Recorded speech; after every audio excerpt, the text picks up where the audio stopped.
Hi friends, welcome back to their sweet home. ఈరోజు వీడియోలో paneer matar masala curry ఎలా తయారు చేసుకోవాలో చూద్దాము. ఈ పన్నీర్ మటర్ మసాలా కర్రీ రోటీలోకి, చపాతీలోకి, అలాగే జీరా రైస్లోకి చాలా బాగుంటుంది. మీరు ఒకసారి తప్పకుండా ట్రై చేయండి. అలాగే ఎవరైనా నా ఛానల్ని కొత్త వాళ్ళు చూస్తుంటే సబ్స్క్రైబ్ చేసుకోండి. ఈ వీడియోని మాత్రం స్కిప్ చేయకుండా లాస్ట్ వరకు చూడండి. ఈ వీడియో కనుక నచ్చితే ఒక లైక్ చేయడం మాత్రం మర్చిపోకండి. ముందుగా ఈ కర్రీని ఎలా తయారు చేయాలో చూద్దాము. స్టవ్ వెలిగించుకుని ఒక కడాయి పెట్టుకుని అందులో 2 టేబుల్ స్పూన్స్ బటర్ వేసుకోవాలి. బటర్ వేడైన తర్వాత 200 గ్రామ్స్ పన్నీర్ని ఇలా ముక్కలుగా కట్ చేసుకుని లైట్గా వేయించుకోవాలి. ఇప్పుడు నేను వీడియోలో చూపించుతున్న విధంగా లైట్ కలర్ వస్తే సరిపోతుంది. మరీ ఎక్కువగా వేయించినా కూడా ఇవి గట్టిగా అయిపోతాయి.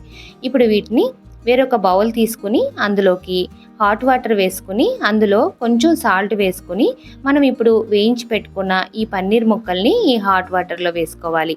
ఇలా వేసుకోవడం వల్ల పన్నీర్ ముక్కలు అనేవి చాలా సాఫ్ట్గా ఉంటాయి. అలాగే కర్రీ చేసిన తర్వాత కూడా చాలా జ్యూసీగా ఉంటాయి.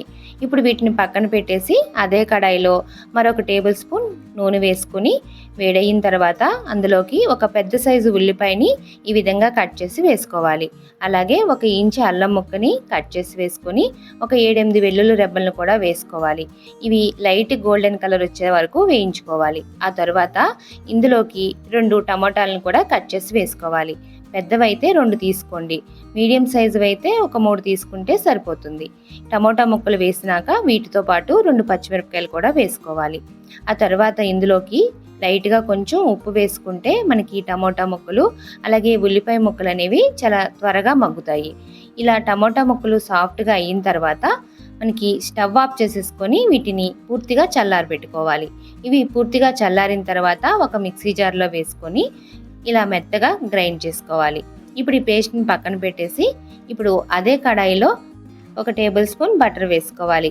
అలాగే 1 టేబుల్ స్పూన్ ఆయిల్ కూడా వేసుకుని ఇది వేడయిన తర్వాత ఇందులోకి 1 ఇంచు దాల్చిన చెక్క, 3 లవంగాలు, 1 బిర్యానీ ఆకు, 1 స్పూన్ జీలకర్ర వేసుకుని ఇవి వేగిన తర్వాత ఇందులోకి ఒక చిన్న ఉల్లిపాయని ఇలా సన్నగా కట్ చేసి వేసుకోవాలి.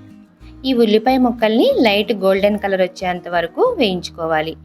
ఇలా వేగాయి కదా, ఇప్పుడు ఇందులోకి కొంచెం పసుపు, అలాగే రుచికి సరిపడినంత కారం, ధనియాల పొడి 1 స్పూను, అలాగే 1/2 స్పూన్ గరం మసాలా వేసుకోవాలి. ఇవన్నీ వేసుకున్న తర్వాత ఒకసారి బాగా కలుపుకొని ఇందులో ఒక 2 టేబుల్ స్పూన్స్ నీళ్లు వేసుకోవాలి. ఇలా నీళ్లు వేయటం వల్ల మనకి కారం మసాలాలు మాడిపోకుండా ఉంటాయి. మసాలాలు ఇలా వేగిన తర్వాత ఇందులోకి మనం గ్రైండ్ చేసి పెట్టుకున్న టమోటా ఉల్లిపాయ పేస్ట్ ఉంది కదా, అది కూడా వేసుకోవాలి. ఈ పేస్ట్ వేసిన తర్వాత ఇలా కలుపుకుని బాగా మిక్స్ అయిన తర్వాత దీనిపైన మూత పెట్టి మరొక 2-3 నిమిషాల పాటు వేయించుకోవాలి. మధ్య మధ్యన మూత తీసి కలుపుకుంటూ ఉండాలి. మనకి ఇది ఆల్రెడీ వేయించిందే కాబట్టి చాలా త్వరగానే మగ్గిపోతుంది. మసాలా వేసిన తర్వాత స్టవ్ని లో టు మీడియం ఫ్లేమ్లో అడ్జస్ట్ చేసుకుంటూ ఉడికించుకోండి, లేదంటే అడుగంటిపోతుంది. ఇలా ఒక 2 నిమిషాల పాటు ఉడికించుకుంటే మనకి ఈ విధంగా మసాలా అనేది చక్కగా రెడీ అయిపోతుంది. ఆ తర్వాత ఇందులోకి ఒక 100 గ్రామ్స్ పచ్చి బఠానీ వేసుకుని ఒకసారి బాగా కలుపుకోవాలి. ఆ తర్వాత మనం ఇంతకుముందే వేయించి నీళ్ళల్లో వేసి పెట్టుకున్నాం కదా పన్నీర్ ముక్కల్ని, నీళ్ళన్నీ వంపేసి ఇలా పన్నీర్ ముక్కలు కూడా వేసుకోవాలి.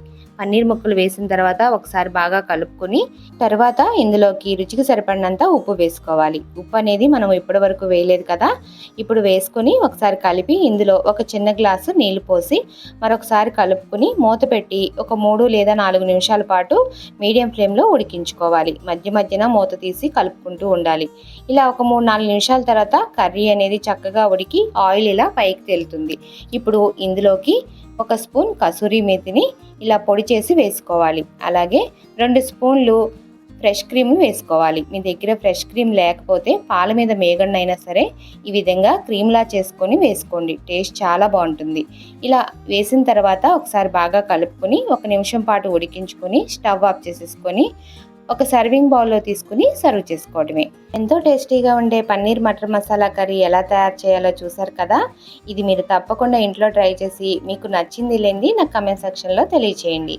అలాగే ఈ వీడియో కనుక నచ్చితే లైక్ చేయడం మాత్రం మర్చిపోకండి. Thank you for watching.